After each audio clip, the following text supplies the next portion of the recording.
Rosé produces, above all, Art Zone. Gravediggers.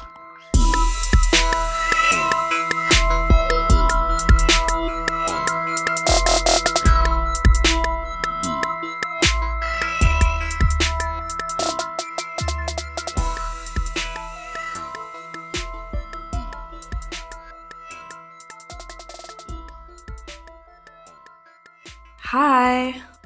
Hey everyone, guess who's back? Yay, Amar's back, everyone. Woo. Yeah, much like the great avant-garde philosopher Slim Shady says, I'm back. I am Erin. And it's Amr from Toronto. And welcome to another episode of Das Criminal Podcast. And this one is going to boil your blood, so strap on for a ride. Yeah, we should probably have a content warning. This does include violence against a child, plus alleged war crimes. Alleged. We do try to warn you guys, of course, when a case is especially enraging, and this one is, whew. Yeah. But before we even really get started, I just want to acknowledge that the subject of today's case, retired United States Navy SEAL Edward Gallagher, is apparently a very litigious person. A spokesperson for the Gallagher family has claimed that they will sue the New York Times journalist Dave Phillips over his reporting on the case. Of course, we didn't break the story ourselves, and we haven't brought it into newspaper headlines. This case has been in the news for over a year, maybe 2 years, and you've likely heard about it, but maybe don't know the details or the international significance of the trial. So we are relaying and commenting on the facts as they are available to us through sources like Phillips' articles, video footage available on Hulu, and Gallagher's own interviews with Fox News. Eddie Gallagher is a public figure, and he's made himself one through his actions, like continuously appearing on Fox News and shilling workout supplements on Instagram. He has spoken as a guest on other podcasts, although I think it goes without saying he will not appear on Das Criminal. There's something very hilarious about right-wing grifts, because with liberal grifts, it's very sterile, they try very hard, but with right-wing grifts, it's like this guy has been tried for war crimes, and after all of his reputation is to shill workout supplements and probably fucking snake oil on Instagram. I gave it a look, and there's also a lot of t-shirts and keychains and things like that are like, Murica.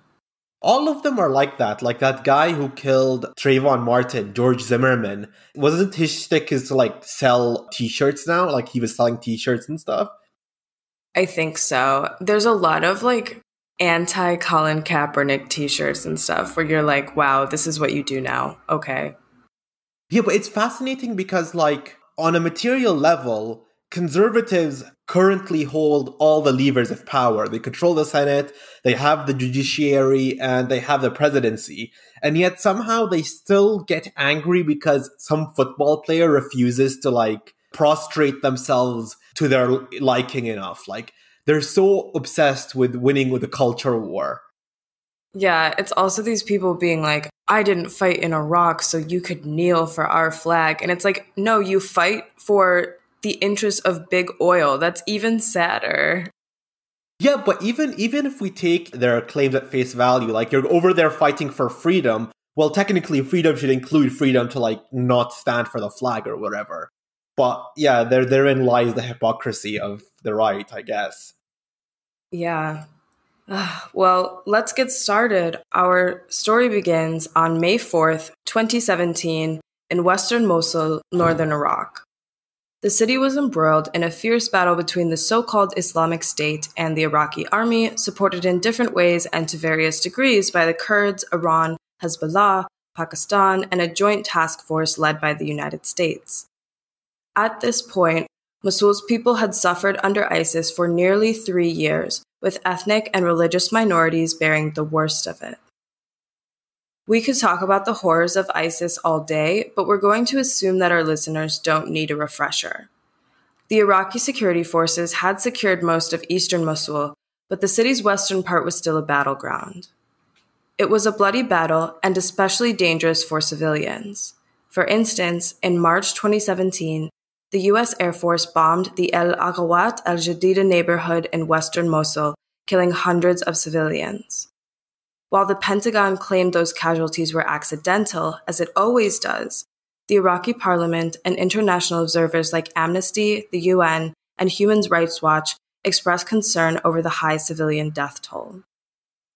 Remember going into this case that often people killed during war, particularly by long-range weapons like bombs, missiles, and snipers, never have the opportunity to defend themselves as civilians or non-combatants. People in the wrong place at the wrong time, especially those of a particular demographic, like fighting-age males, can be killed and then posthumously marked as militants. They aren't afforded trials or inquiries into their actions. Yeah, it's actually quite depressing. I was reading Patrick Coburn's latest book, War in the Age of Trump, which I do recommend, by the way. And during the siege of Mosul, he managed to reach the government-controlled east side and then use satellite phones to contact his sources on the west side, who were under Islamic State control. And so, like, during the battle, he would lose contact with more and more of them. And after the battle, he discovered that by the end, literally none of his contacts survived. And from what he gathered, they either died under rubble from artillery and airstrikes by the coalition, or the inverse, being shot by snipers, like Islamic State snipers, attempting to flee to the west side of the city. And pretty much, he says in the book, they had no hope. They would die if they stayed, and they would die if they tried to flee. Yeah, I don't think we can overemphasize for civilians just how awful and terrifying this was and how many of them died. Yeah. This is the case throughout the U.S. occupation of Iraq. American soldiers shoot an Iraqi and claim that the person was a militant, but the person's family, neighbors, etc. insist that they weren't a fighter. The nature of occupation puts a target on everybody's back, and occupying soldiers are rarely held accountable for, quote-unquote, mistakenly killing civilians. Of course, war is a horrific thing, and that's why there are rules in place intended to limit its devastation. Don't target civilians, don't torture people, don't take hostages, don't use child soldiers. We have heard of these, but we also know that laws are rarely applied symmetrically. Yeah, I mean, for a case in point, see Omar Khadr. By all accounts, a child soldier when he was captured, and yet treated by the US and Canada as an enemy combatant just because at the time it was more expedient to do so. And like powerful individuals, powerful countries are much less likely to face consequences for violating international law. Furthermore, they often conduct potentially illegal activities within a dubious gray area. By muddying the waters concerning who constitutes a civilian versus a combatant, or what meets the definition of torture, militaries avoid accountability for schemes which might seem to the rest of us like clear-cut breaches of the rules of engagement. So, in the spring of 2017, a coalition of armed forces worked together to drive ISIS out of western Mosul. During the battle, they bombed a house, and in that house, they assert, were several ISIS fighters. Only one occupant survived the bombing, a teenage boy who has not been named as far as I've been able to find. He was wounded and taken as a prisoner by the coalition forces. A call went out over the radio saying the coalition forces had captured a suspected ISIS fighter at the bombing site. At that point, according to his subordinates, Chief Petty Officer Edward Gallagher of SEAL Team 7 responded to the radio message something along the lines of, "Don't touch him, he's mine." Gallagher arrived on the scene within minutes, where the teenage boy laid on the ground with coalition soldiers surrounding him. Yeah, if there's any clearer distinction between what premeditated first-degree murder and manslaughter would look like, this is pretty much it. Not that, I consider law to be the end-all of morality, but if anything describes a predicated killing of a boy, this is it, and it's fucking sickening. Then, as stated by the other SEALs in Gallagher's platoon, the chief knelt beside the wounded captive and, without saying a word, stabbed him multiple times in the neck. After, Gallagher posed for several trophy photos with the corpse, holding up the deceased boy's head by his hair.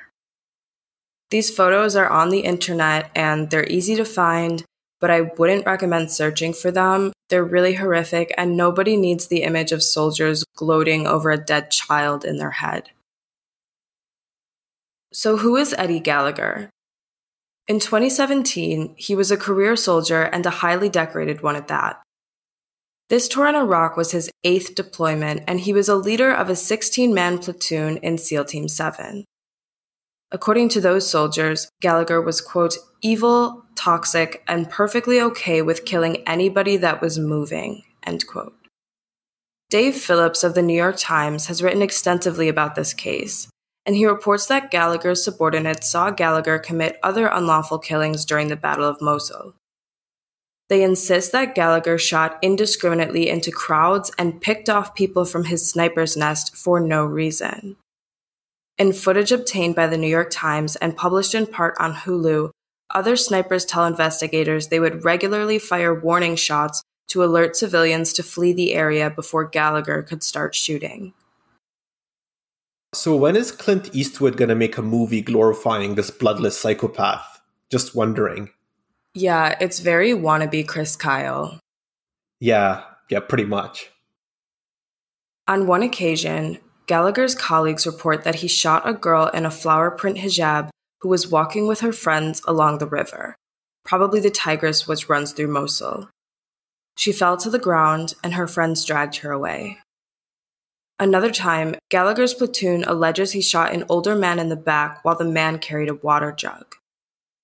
It doesn't seem like these people were ever identified, and the cases weren't brought to a trial or tribunal of any sort. But if these allegations are true, they speak to a disturbing pattern with Eddie Gallagher. Before his deployment to Iraq, Gallagher bought a hatchet and a hunting knife handmade by a former Navy SEAL named Andrew Arabito. Journalist Matthew Cole wrote an excellent piece for The Intercept called The Crimes of SEAL Team 6, where he describes the gruesome significance of the hatchet in SEAL culture. The article was released in January 2017, before the Gallagher incident even happened. But a former SEAL tells Cole, quote, "They have the hatchets to flaunt the law. Our job is to ensure that we conduct ourselves in a way befitting the American people and the American flag. The hatchet says, we don't care about the Geneva Conventions, and that we are above the law and can do whatever we want," end quote. Weirdly prescient, Shortly after his deployment, Gallagher texted Arabito, quote, "I'll try and dig that knife or hatchet on someone's skull," end quote. Gallagher later texted one of the photos he took beside the captive's body to another former SEAL with the caption, quote, "I got him with my hunting knife," end quote. This is a good place, I think, to mention that the US currently has an act called the American Service Members Protection Act, which I'm going to refer to as the ASMP Act from here. And it was enacted in 2002, and it stipulates that the US retains the right to use, quote, "all means necessary and appropriate to bring about the release of any US or allied personnel being detained or imprisoned by, on behalf of, or at the request of the International Criminal Court," end quote. In other words, the US pretty much provisions under this act, enacted by Bush, by the way, and retained by Obama, that if the International Criminal Court in The Hague detains a US military member, then the US can practically invade The Hague. And not only invading The Hague, but if another country detains a US military member for war crimes and tries to send them to The Hague, like, I don't know, whatever country, Thailand or whatever, then the US has the right to invade that country as well. Damn. So I guess, I don't know, my advice to all you would-be countries is please don't detain an American, apparently. Yeah, they will also fight to release their soldiers, like that guy, I think he was a Marine, maybe Army, who killed a young trans woman named Jennifer Lottie in the Philippines. The US fought to get him out of the Philippines. Yeah, I think they succeeded too, yeah. Yeah, I think he's in Hawaii or Guam or something now. Absolutely ridiculous. Now, I think we have to talk about how, if this is true, like we've said, it constitutes a war crime. I guess some people just believe that war is a bloody business and killing your enemies without reservations is fair, but it's not. There are rules, and they are mostly there to protect vulnerable people like children from violence and cruelty. We often think of the rules of engagement as a modern invention of war, but this really isn't the case. There are literally biblical records of commanders instructing their soldiers to show mercy to their enemies and give them a chance to surrender. Knights in the Middle Ages were supposed to conduct themselves under a code of chivalry. The code of chivalry used by knights does have its limitations, I guess. And that was limited to other knights or nobles because knights, for example, must show a level of mercy to other nobles. And if they capture them, they have to give them a chance for ransom. But then those rights never really extended to the peasantry, which is why knights often relied on methods like the chevauchés during the 100 Years' War. And it's really interesting as well. The Quran, for example, laid out rules of war for the early Islamic Ummah in Medina. And those rules of war were followed to an extent under Muhammad, but it seems that after his death, these rules were very easily bent with some vague justification. Yeah, and this seems like as good a time as ever to plug Amar's Radio War Nerd episode. If you are interested in the politics of pre-Islamic Arabia and early Islam, that's the place to go. Yeah, give those guys a good listen. I really recommend Radio War Nerd. They're good people over there.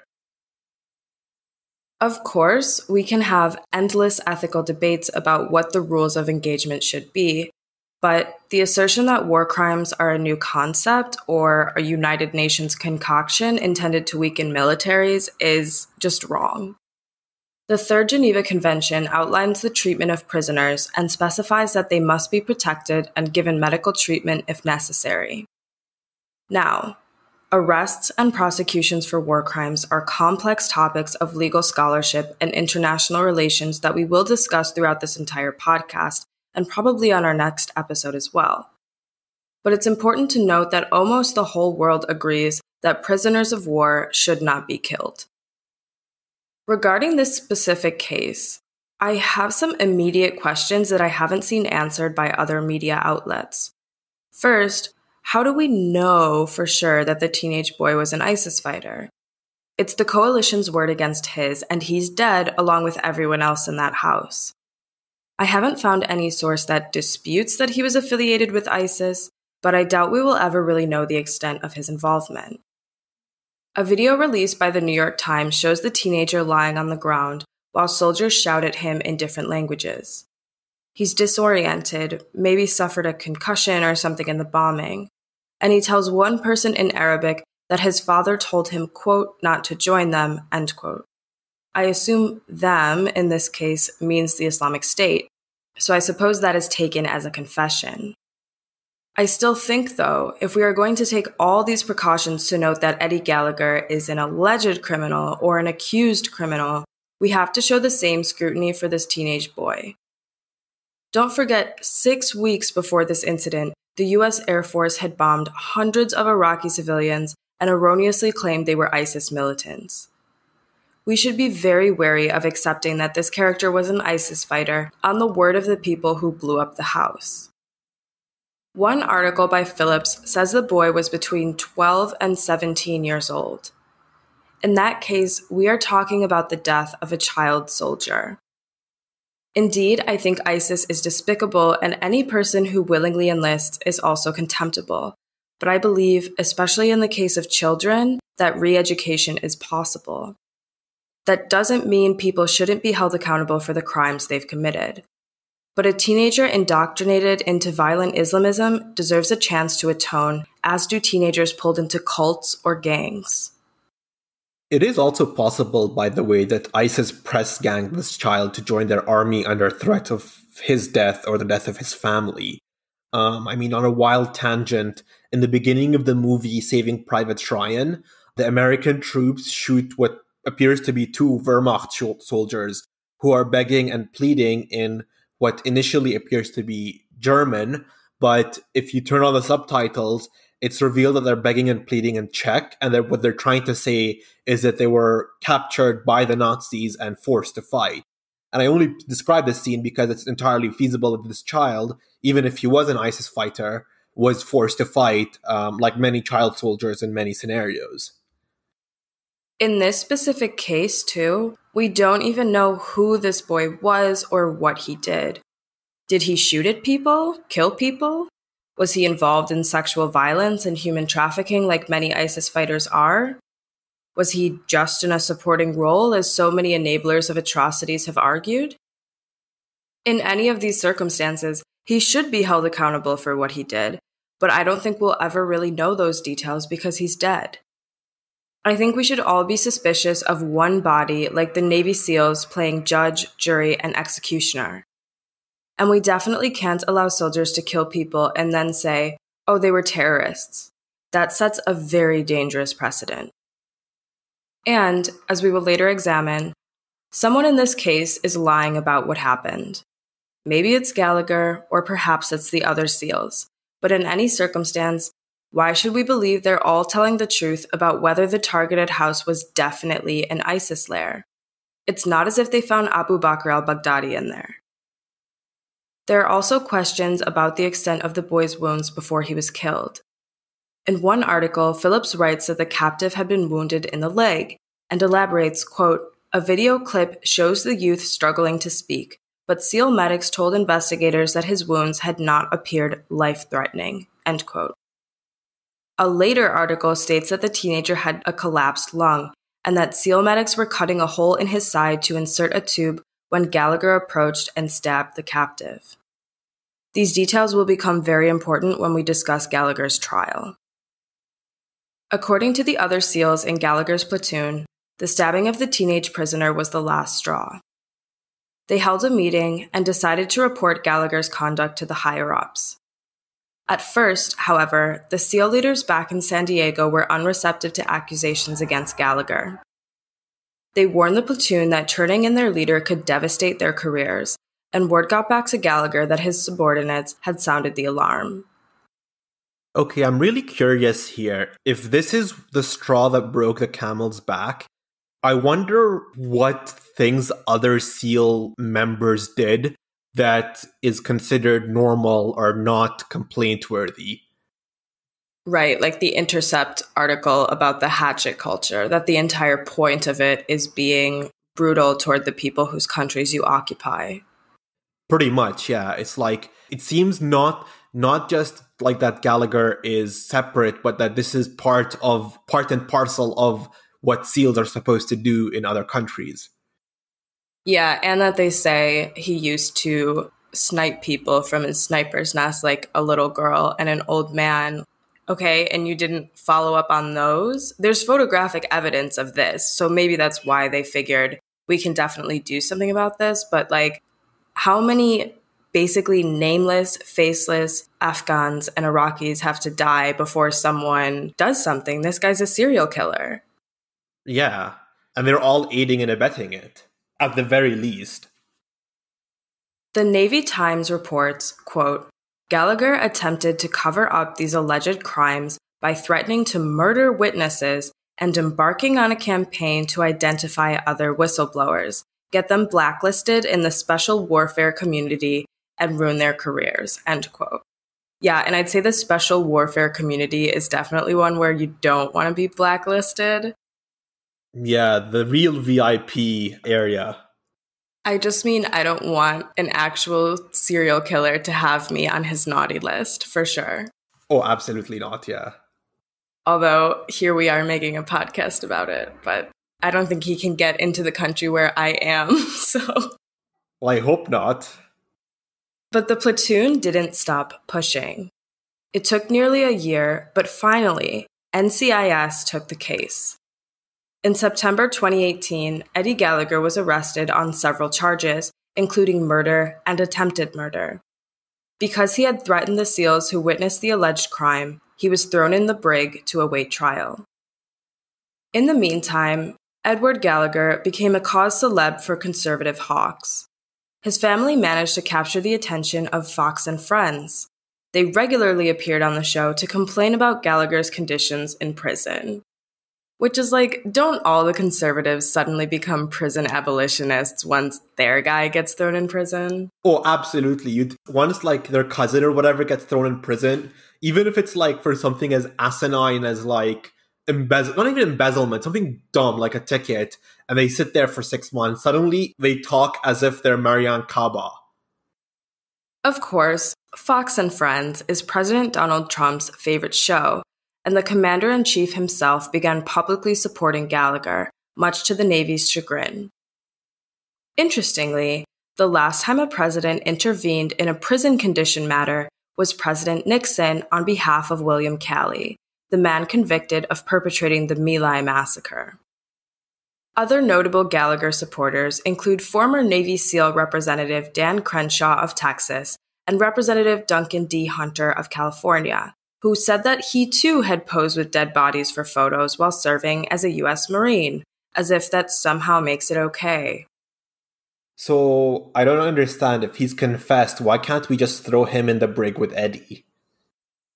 It's so normalized among these people.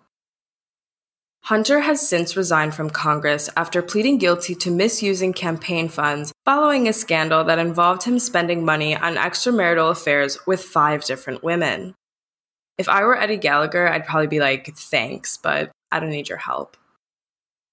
Gallagher's lawyers also accused the prosecution of spying on them through an emailed web beacon.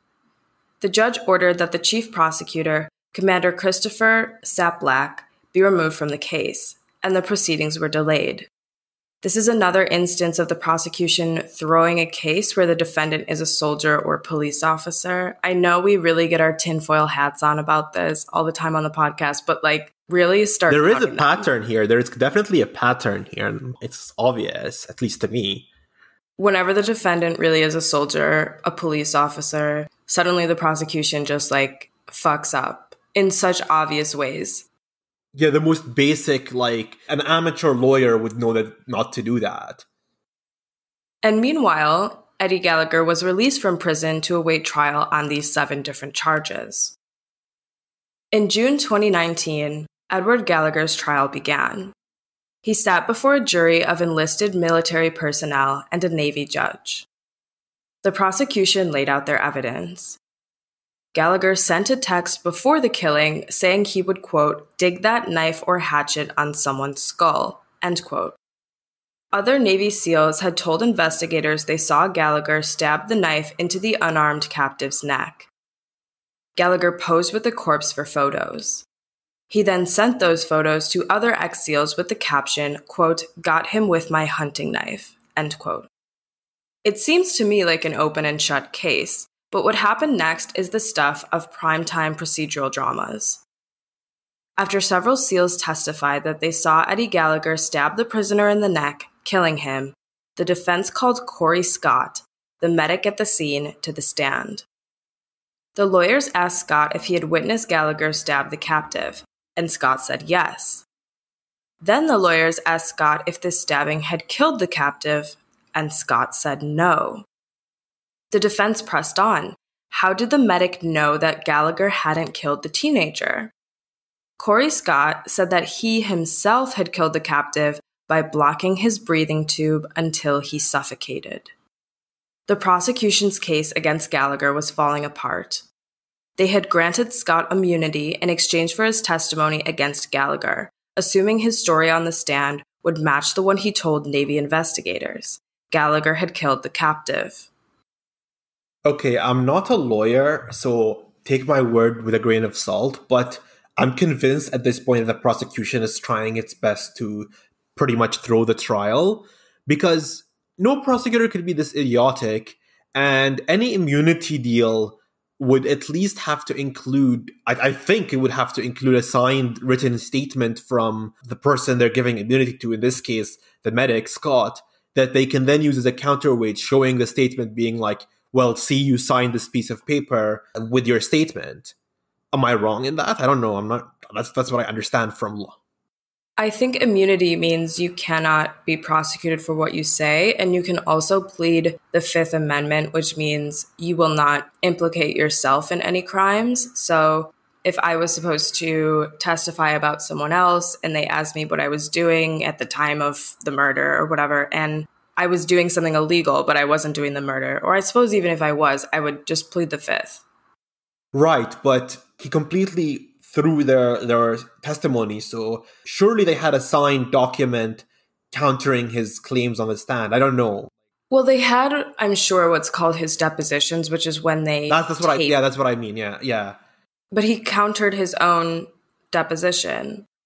But can't they use a deposition to show that, like, well, if he's lying now, then, you know, this other guy is guilty because the deposition shows that he killed the kid? Well, yeah, a good attorney will say that's not what you said in your deposition, except they usually have to frame it as a question. So they'll be like, is that the same as what you said in your deposition? But keep in mind as well, the judge and jury are all other Navy people. Yeah, military, yeah. And interestingly, Corey Scott's testimony was the only day that Eddie Gallagher's children were in the courtroom. So Phillips of the New York Times seems to think that this is some sort of conspiracy where Gallagher's team was well aware that Scott was going to tell the jury he was responsible for the murder in question. So Corey Scott says he smothered the boy in an act of mercy, fearing that the boy would be tortured if turned over to the Iraqi forces. Ah, yes, because when people think of Navy SEALs, the first thing I think of is mercy and, you know, generosity. Right, and also, like, I murdered this boy so he wouldn't be murdered. You're welcome. This boy, maybe he was an ISIS fighter, like we said. I have seen no evidence disputing that he was. I just haven't seen very convincing evidence either. But he is a nameless child. We don't even know exactly how old he is. He looked like he was maybe 15 to me. Yeah, he's still a POW. He still deserves the right to a trial and so on and so forth. But at this point, the murder case against Gallagher is, at least in this courtroom, out the window. Somebody else has confessed on the stand to killing the captive, but he also admitted that he saw Gallagher stab the teenager. The jury came back, though, with only one conviction of the 7 charges, for posing with a dead body. Edward Gallagher was sentenced to time served and a demotion in rank. Honestly, I don't understand how he wasn't at least convicted for the stabbing, because even the guy who took the fall said he saw Gallagher stab the boy in the neck. Exactly. Even if he didn't fucking kill him, surely he could be charged with attempted murder, not to mention causing grievous bodily harm, etc., etc. I feel like in this case, it's not like the tortured conscript from Vietnam. This is like an active sociopath mindset. This person strikes me as the kind of guy who, like, would get drunk in a bar and then make up stories of things he's done. Like, not even just the things he's done, but, like, exaggerate. Like Chris Kyle, like how Chris Kyle used to, like, lie about things. Right. And I'm also listening to the last podcast on the left series on Arthur Shawcross right now, who was a serial killer in upstate New York. And he was in Vietnam, and he also went back to the US and made up stories about war crimes he had done when he hadn't done any of these things. But, like, what kind of despicable person do you have to be to say that? So, depending on which witnesses you believe, you might think that Eddie Gallagher literally got away with murder. The case drew considerable attention toward the United States' involvement in Iraq and the military disciplinary process. Much of this attention was critical. The Navy Secretary at the time, Richard Spencer, and no, not that Richard Spencer, wanted to see to it that Gallagher was punished for his conviction by, quote, revoking his trident, end quote. This would be a symbolic defeat for Gallagher, who would not leave the armed forces with the honor of being a SEAL. But Commander-in-Chief Donald Trump intervened. He tweeted that the Navy would not be demoting Gallagher and that the soldier would retire with full honors. The interference angered Spencer, who believed Trump was overstepping his boundaries by directly involving himself in the case. At the same time, Spencer tried to privately make a deal with the White House, allowing Gallagher to keep his trident so long as the president quit publicly interfering in naval affairs. When Defense Secretary Mark Esper learned about this secret deal, he fired Spencer for going outside the chain of command. The next day, Esper announced that Trump had decided Gallagher will keep his pin and retire with full honors. Edward Gallagher ended up retiring as a Navy SEAL, as though nothing sinister had ever happened in Iraq. It's funny how Trump basically involved himself in this case because Gallagher's family were on Fox and Friends 24/7. Like, he would have never been aware of this case if they weren't on TV, because that's the only input he gets is watching Fox and Friends. Yeah, but Gallagher also became a real cause celeb for the right. Yeah, I can imagine. In addition to promoting Gallagher, Trump granted clemency to 2 other U.S. soldiers accused of war crimes. The first, Lieutenant Clint Lawrence, had been convicted on 2 counts of second-degree murder for ordering his soldiers to fire on 3 men in Afghanistan in 2008. The second, Major Matthew Goldstein, had not yet stood trial on charges that he killed a suspected terrorist bomb maker in Afghanistan in 2010. These days, Eddie Gallagher shills t-shirts and workout supplements on Instagram. He also appears on right-wing television programs and podcasts, defending his innocence and calling the other SEALs who accused him of murdering an Iraqi boy cowards. Gallagher insists the allegations were actually part of a mutiny, and that his platoon lashed out at him because he pushed them hard. The victimization complex on the right is truly something to behold. Yeah, he said too that they manufactured this vast conspiracy because he was a tough boss on them. And it's like, oh, Eddie, they made you take a picture with a teenage boy's corpse. They did that. Yeah, or text people before you went that you wanted to bury your knife in someone's skull. Right, or make a call on the radio that even all the Iraqis heard saying, don't touch him, he's mine. Yeah. We have to situate this case within the broader context of U.S. imperialism. In my opinion, the Gallagher case is firmly rooted in the narrative of United States exceptionalism, the belief that the U.S. is somehow more just or more moral than other countries. Even setting the murder allegations aside, it should be clear to us that Gallagher broke the rules of war when he posed for a photo with a slain teenager. There are people, like Donald Trump and many of his voting base, who support Gallagher in the sense that they believe he should not be punished for that. Rather than arguing that he didn't do it, some have argued that even if he played judge, jury, and executioner for that teenager, it's okay because killing terrorists is his job. I want to read a quote from Roberto Servent and Danny Haifong's American Exceptionalism and American Innocence. Quote, American exceptionalism claims that the police and the U.S. military alike protect and serve Americans to mask the terror they inflict on humanity. American innocence claims that the military and the police provide freedom for all rather than strip a large section of the population of its freedom to live and determine its own destiny. The commonalities between the military and police as institutions of mass death become erased and replaced by the perception that they represent the pinnacle of an exceptional nation's sacrifice for the betterment of humanity. The ideology of innocence also frames incidents like the My Lai massacre as the U.S. military going off script, when in fact it is no deviation at all from the script of U.S. militarism, end quote. So I think that summarizes quite nicely what we are talking about when we say the alleged war crimes of Eddie Gallagher. Yes, you have him acquitted of these things, but they cannot be removed from the entire system of U.S. imperialism. Yeah, exactly. Hopefully, you have found our retelling and analysis quite interesting. If you did, you can subscribe to us on your favorite podcast app. You can also become a patron on Patreon at patreon.com/DasCriminal. We always put that link in the description. You can get all sorts of benefits, like a shout out on the show. And we have 2 of those to do right now. So shout outs to Magnus Bernhardsen and Kyle Riedman. Sorry if I mispronounce either of your names, but thank you so much for supporting us on Patreon. It really means a lot. Yeah, welcome to the cult. We really appreciate it. For you all, we will have access to exclusive Patreon polls and fan requests, plus bonus content. So this Wednesday, we are doing a book review. Next week, because it is the first Wednesday of the month, we have a full-length bonus episode.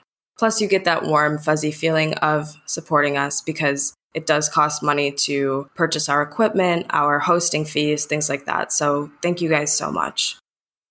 You can also follow our socials at Das Criminal Pod.